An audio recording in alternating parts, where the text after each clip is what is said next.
Ben, les rapports entre Total et la République sont symbiotiques. C'est-à-dire que euh, je vais te citer un truc, là, c'est quand même intéressant. On est en 2014.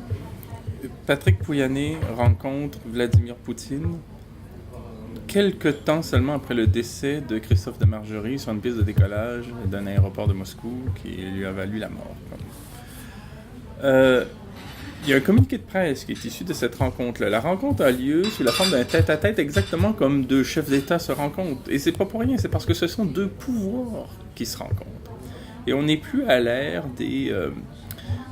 on n'est plus du tout à l'ère des États qui chapeautent la société civile et toutes ses composantes et qui régissent la vie sociale. On est dans un ordre où des pouvoirs étatiques, non étatiques, se parlent, se complètent, négocient. Et c'est le cas ce jour-là. Hein?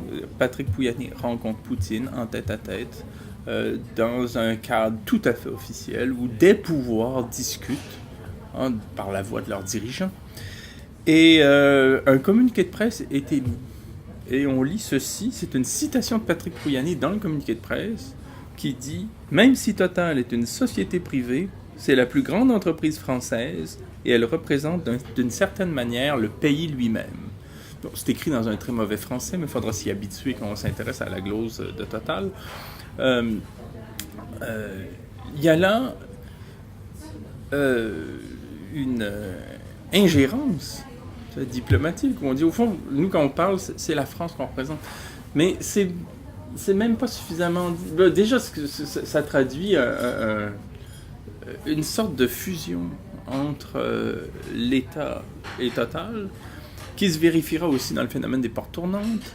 Un conseiller de François Hollande qui devient employé chez Total et occupe des fonctions d'envergure. Un ancien de Total qui a été conseiller de Jean-Marc Ayrault quand il était Premier ministre. Un ancien diplomate qui devient lobbyiste. Un ancien ambassadeur qui devient employé. L'ancien directeur du GIGN qui devient responsable de la sécurité chez Total. Les glissements sont permanents. Il y en a même qui font des va-et-vient successifs. Bon. Et continuellement, on voit ce rapport symbiotique s'établir entre des instances qui pourtant sont formellement indépendantes et relèvent de pouvoirs distincts. On n'est plus à l'époque où Elf était le fait de l'État.